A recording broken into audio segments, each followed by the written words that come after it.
Hey, so I want to look at Google. Last time we looked at them was on June 11th. At that point, it was trading at 122. Now it's at about 132. So let's just take a look at what's been going on and if 132 is a good time to buy. And uh, so, yeah, earnings did come out on the 25th, it looks like. So let's just take a look at earnings. Um, Give me 1 second. Well, okay, so average estimate was scheduled to be $1.34. I believe they beat that. So they had earnings of 144. So that's great, up 19% from the prior year. It looks like next quarter they're also projecting 134. I've heard that they're gonna revise that up. So that's, I think, all positive. We can obviously keep this figure to see how much has changed between now and maybe the next time we touch base on this. Current year 533, so 134 times 4, that's going to get you roughly in this range, which is down from last year. Or I'm sorry, next year they're actually projecting a whole nother dollar. Revenue for this quarter projection was 72.8.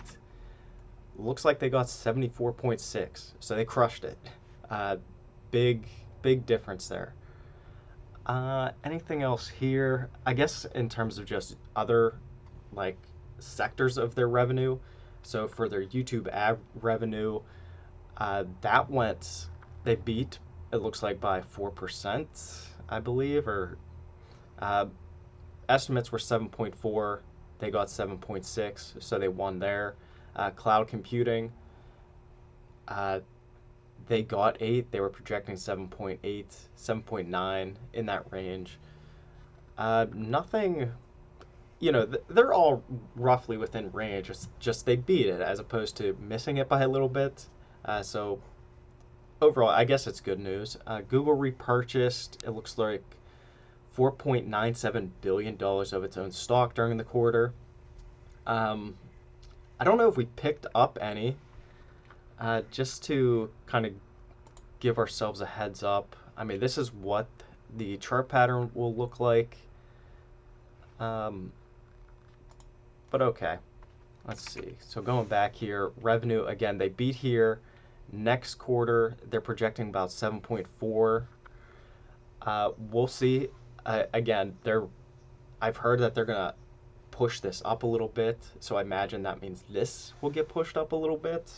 Of course, we'll see. In terms of the full year, again, that's right around 4 times this quarter, so that makes sense. This one actually was a little low, but again, because they beat, that kind of keeps them in line with the current year.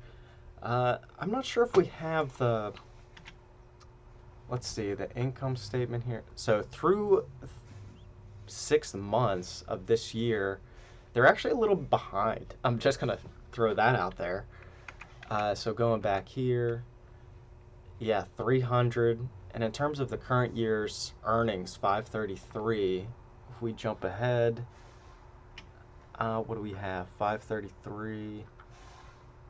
So we are on pace with that at 261. Just barely, though. I mean, I guess they're keeping pace with the earnings per share, but the revenue is slacking a little bit. So the fact that we're expecting to see another increase, it looks like 7% increase. I believe that's year over year, not quarter over quarter, but still, they're projecting it to be higher next quarter. And the fact that this quarter looked like what they were thinking next quarter looks like, they're basically a quarter ahead.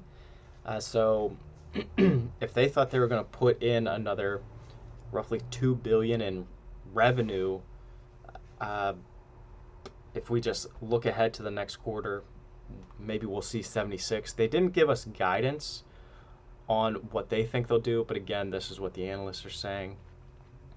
Earnings history. They don't normally win. Again, they're all very close. in earnings per share versus the actual, but normally they lose, and so the fact that they won, I mean, that says something. But let's keep going. So we pretty much covered this. The only other thing I can mention is the CFO, this Ruth Poirier, will assume the newly created role of President and Chief Investment Officer effective September 1st. So, but it looks like Poirier, I didn't highlight this, but Poirier will continue to serve as CFO through the 2024 capital planning. So it looks like they're creating another C-class position, potentially. If they're moving this person over, I imagine that means they want someone to come up. Unless it's really just a title change, then that person's just going to make a lot more money, I imagine. But let's just keep going here. So for the balance sheet, again, balance sheet's just a moment in time. So current assets, it looks like their assets went up a little bit compared to 6 months ago. In terms of current liabilities, I mean, they're crushing it. This also went up.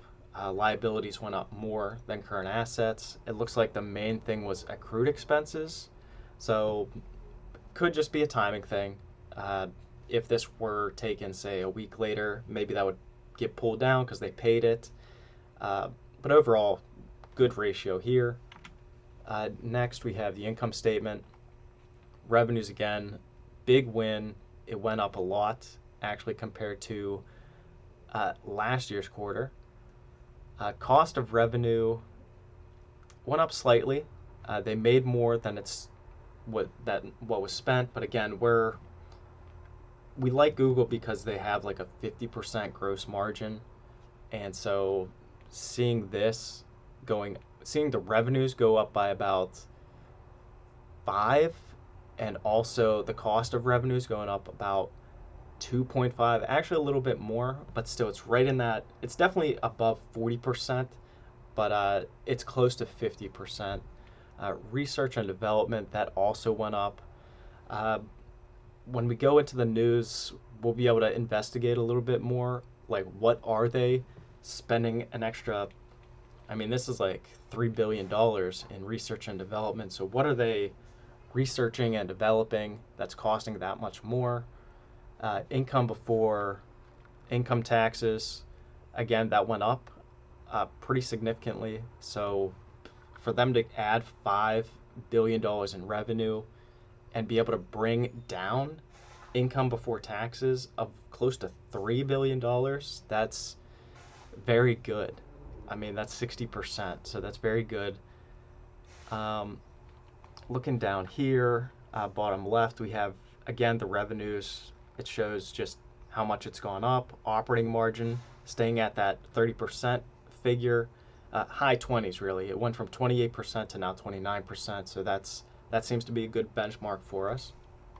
Revenues by category, the things that I want to point out are their Google network went down.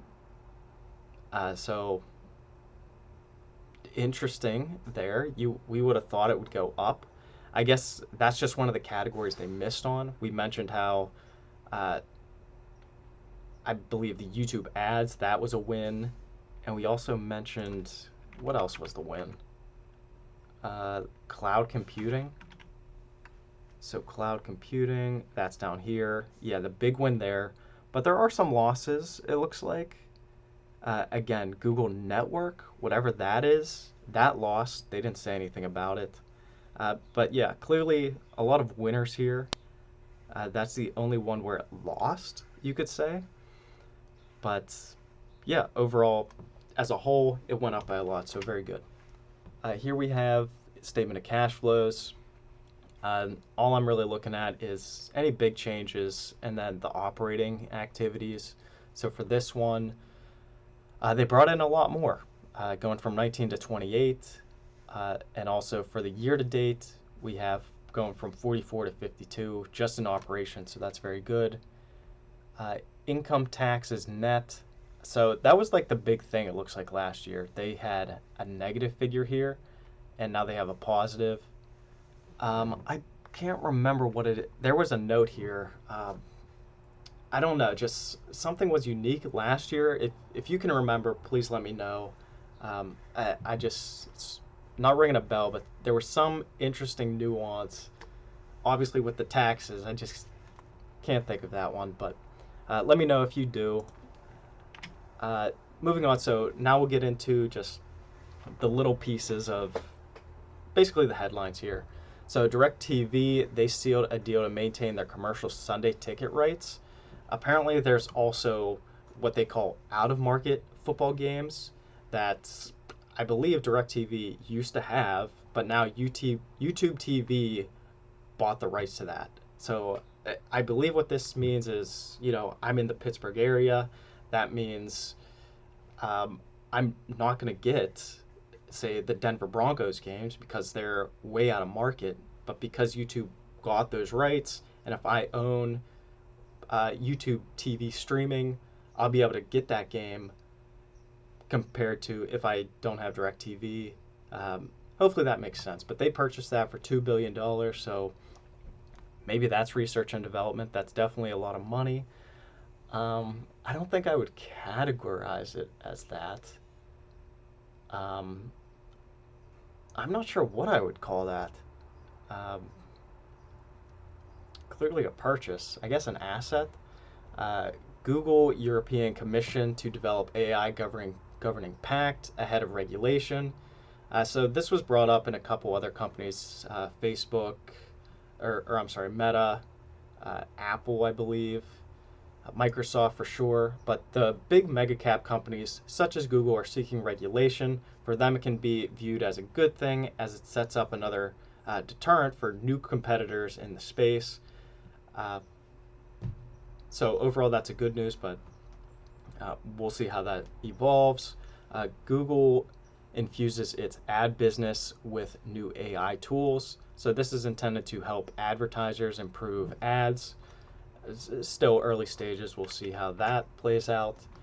Apparently, Squarespace stock took off on a deal to buy assets of Google's domains businesses. Apparently, Google, I'm sure this was common knowledge. We just never looked into it, but Google used to sell domain names. They, I believe, are no longer doing that. So whatever assets they sold or had for that domain business, they sold it to Squarespace. And so now Squarespace is like a key company in purchasing domain names. Google's out of that line of business. Clearly, it wasn't worth it at this point. Alphabet to be slapped with a massive EU antitrust penalty report. Um, I'm not sure if these are overlapping. I didn't dig into it, but the way it's written, it sounds like these are two different ones because the next headline here we have is EU regulators may push for a breakup of Google's ad tech business. So I believe they're in the same breath, if that makes sense, like the same suit. But the reason why I the reason why I'm thinking they might be different is because this first one mentions how the outlet indicated that Alphabet is set to be hit with a $8 billion charge and penalties due to this anti-competitive practice in its ad tech business model. But then we have here, the title says it, EU regulators may push for breakup of Google's ad tech business. But here it's saying the tech giant was previously slapped with a $4.34 billion charge. Oh, okay, so I guess that was the past. So I guess this isn't new to them. They've been charged with this before, and it looks like they're going to get charged again, only it's going to be twice as much.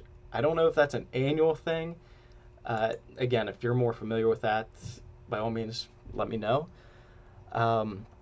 Next we have, and we're kind of marking this off by dates. You can see off here, so it'll kind of speed up a little bit, but Gannett sues Google over alleged advertising monopoly.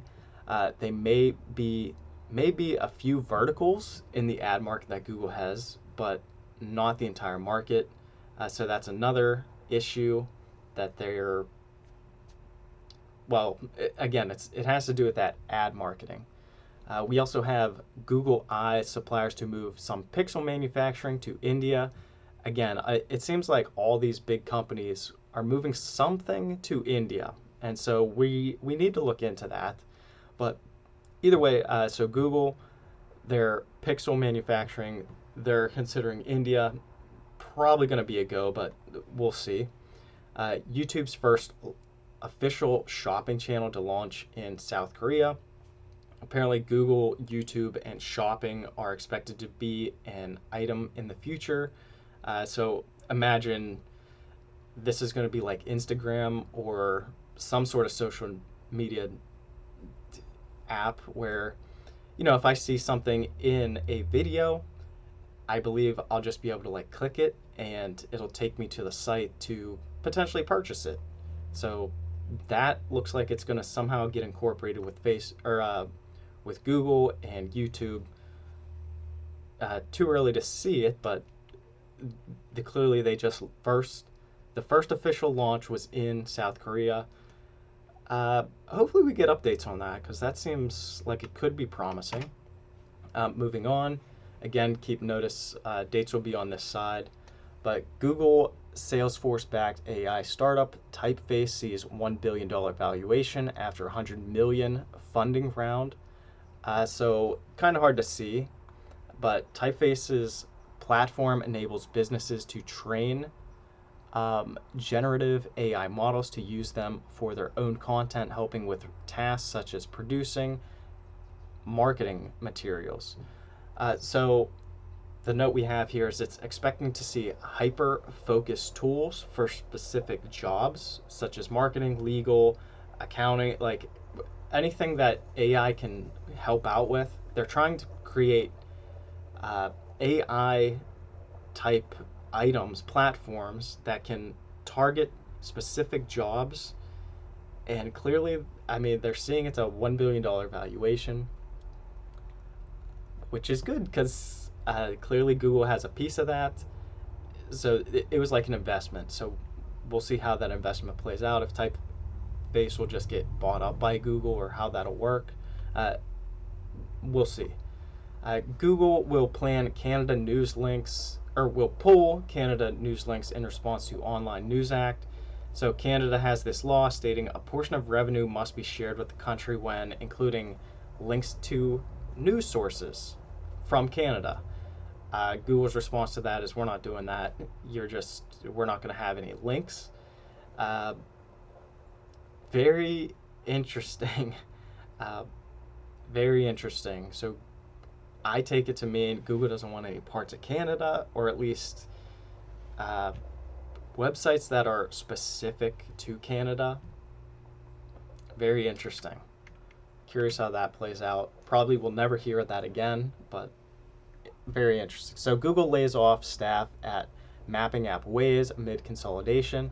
More seamless long-term experience for Waze advertisers. We've begun transitioning Waze existing advertising system to Google Ads technology. So again, just two things coming together, finding streamlines in their processes. Google reportedly delaying first customized smartphone chip until 2025. So again, one of these big companies trying to create their own chip.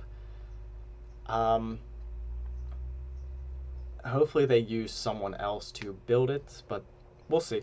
Maybe like Intel. Hopefully there's like a partner there. Possibly waiting on purpose in order to get the software right, allowing for a RISC-V instead of an x86. Apparently this is like a new software or hardware piece, I believe. RISC-V is new. I guess it comes out late 2024, early 25. And so that's just a theory. I don't know if that would really hold someone back, but maybe. But I think the reason we're bringing that up is because this RISC-V, that is something new to look out for. Apparently it's the new number one. It beats the x86. Google jumps after launching AI bot Bard in Europe and Brazil.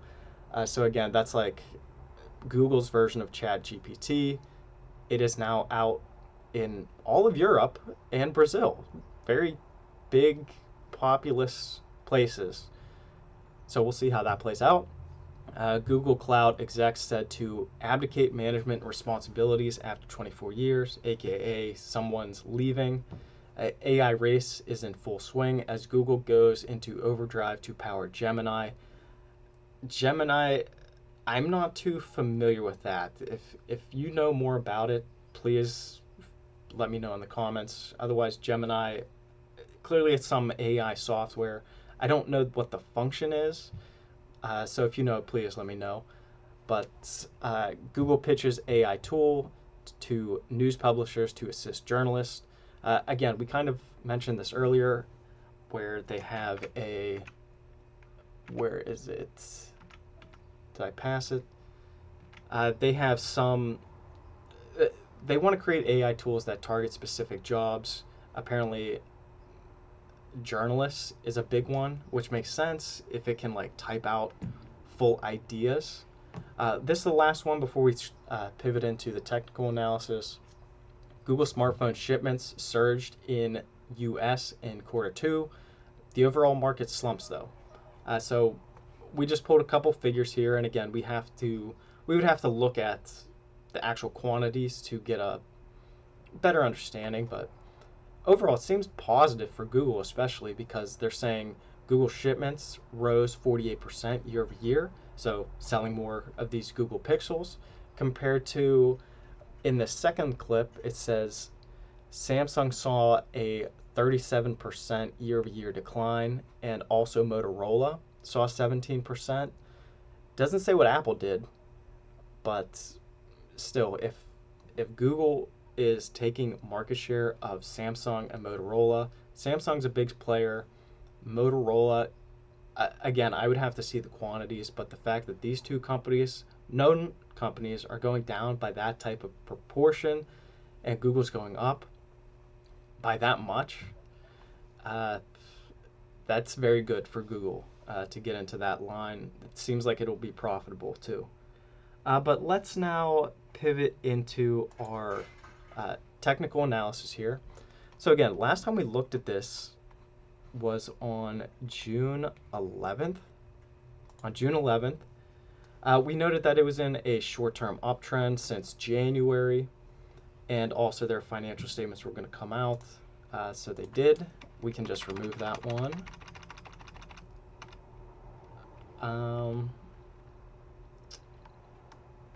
I don't know if it makes sense, but beats expectations. We'll just put that in for now. So let me just share this real quick. So when we looked at them, they were trading at 122. We didn't really like that price. We had buy points at 106 and 113 with resistance at 122 and 142. So let's just go back here. Again, on June 11th, we'll zoom in. That was Sunday, I believe, right here at the end of this red candle, right at that blue line of 122. The buy points we marked were 106. That's this top green line. And again, that was because we noticed some sort of support happening there. And then we also had 113. Going back to the 9th, 113 is June. That's around here. So I imagine what I did is I realized I'm not going to come back to this one for about a month, and considering the uptrend, which we have in yellow or gold, that since we're not going to come back in probably a month and just continuing with that uptrend, 113 would have been about mid-July. Clearly we are here at the end of July, but still that's what we were kind of forecasting. So that's why 106 and 113 were picked. 122, that's roughly that blue line that we have here.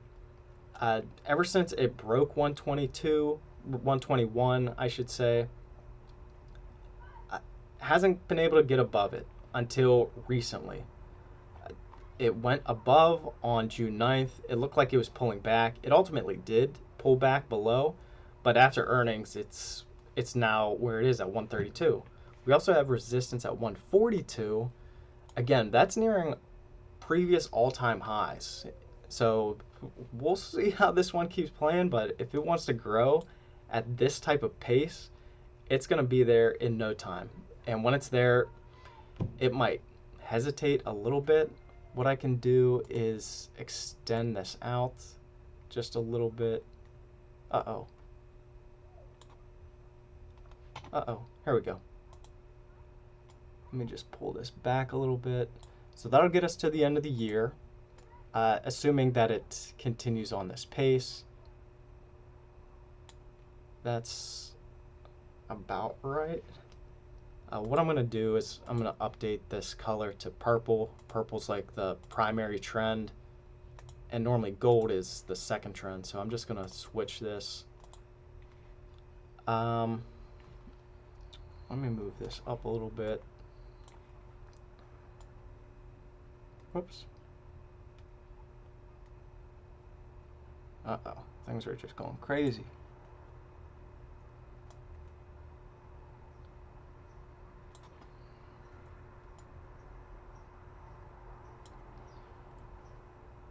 Okay, so that uptrend, that's still intact. That was the note that we left, that short-term uptrend since January. That is still true. We can leave that. So 7 full months it's been on that uptrend. We can update today's price. Oh, and I'm going to remove this one line in here. This is what we were hoping would happen, and it actually did happen, where it pulled back, not the full way, but I mean, very close. I mean, this one came back to like 117. Again, we had like 113. That would have been a great spot. And the other thing is, whenever we were looking at some of these other big mega cap type companies, for right now, if you see it kind of trade sideways for this long, especially, I mean, we're looking at 1, 2, 3, 4, 5, 6, 7, like nearly 2 months. If you see a trade like that for even a month, where it trades sideways, that's probably a good time to look into getting this, because that's just what we're seeing. Is if it trades sideways for a month, eventually it's just going to boost upwards. That's what happened here. I don't know how much longer that'll last, but that's what we've been seeing. So this would have been a good time to pick it up. So I'm just going to remove that because, yes, it did pull back like we wanted. It's now at the top of the channel. So we're not necessarily a fan of that. Again, it is in this uptrend, so it's not a bad thing. Let me zoom out. But I mean, the fact that it seems to be doing very well. I think it'll just keep pushing. It might exceed that uptrend, but it's very interesting how it stopped right there. By the end of the week, it just stopped right there. So we'll see. Maybe it'll pull back. I imagine it'll keep kind of staying on the top of the channel, at least for another month, while it's feeling good about beating so well. But so let's just update the tracker here. So it went from 122. Again, it traded sideways for a little bit, ultimately popped up. So now it's at 132. Buy points for this one. The fact that it kind of flattened out here for a little bit, I'm just going to say 121. I'd be interested at that price. So let me put in 121. So I just deleted both buy points, but now 121's been added. Let's see. The bottom of the range would be 116. Just jumping ahead roughly a month, that'd be about 121, 122. So we'll just leave it at 121. Something else that I can do, just to try to guess where I think this one will be at the end of, say, the third quarter. Right now, this is where it would probably be, and I'm going to make this one a grayish to match. So we're crushing year end. I mean, this box is where I thought year end would be. Based on the pace, that's where it was headed. Now it's been accelerated. So I'm just going to move this up a little bit. to about here. We'll see. Chances are that's still probably too low. I could maybe stretch this out a little bit. Pull this up to here. Cover my bases. But that's kind of the range we're looking at. Right now, it would make sense that this one's going to end between about 126 and say 142 by the end of the third quarter. So the fact that we're at 132, it's kind of splitting the difference. So looking like 3 months out, it's a fair price. But for right now, the buy point for me, I really just have the 1. If it pulled back to 121, somewhere in that range, say 122, 123, yeah, I'd probably pick this one up. Resistance, we had 122 and 142. 122 now seems like it is a support point, so I'm just going to get rid of that one. 142, that is still true. I think that this one, if it accelerates up to that point, say in the next month or two, it'll probably hesitate there for a little bit, and then I think just continue upwards. But for now, I think that's just a point where, like I said, it'll probably hesitate there. Also, again, looking ahead, just at the top of the channel, fast forwarding about a month, that'd bring us to like 138. So I will put in 138 and 142. 142 is my resistance point. I only have the one buy point. I'm going to update the date to today. And that's, so I guess in terms of would I buy this one, it's on the high side, in all honesty. If we would have looked at this one literally just like a week ago, before earnings most likely, that would have been a good time to pick this one up. We waited until after earnings, and so at this point, it's definitely on the high side. Again, considering the uptrend, yeah, you'll continue to probably make money, I guess, on this one by between now and say year end. It's just we'd like to maybe wait a week to see if it pulls back to like 120s, pick it up, and then if it still reaches like 142 by the end of the year, it's just a better return percentage when all we had to do is wait a little bit. But that wraps this up. So just a quick recap, we have Google here at 132. Hopefully you can see that here. I can make this a little bit bigger. But so Google currently it's at 132. My buy point's at 121 with resistance at 138, ultimately 142 is the number that I'm looking at right now. They did just have earnings. I'm leaving this red. Again, I'd want to wait to see if this pulls back a little bit. And then the note, that short-term uptrend since January, that's still in effect. And it beat its expectations for quarter 2. So let me just add that for Q2.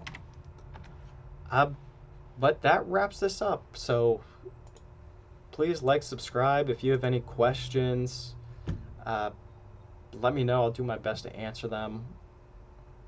Or if you just want to answer some of the questions I asked, that'd be great too. But that's it.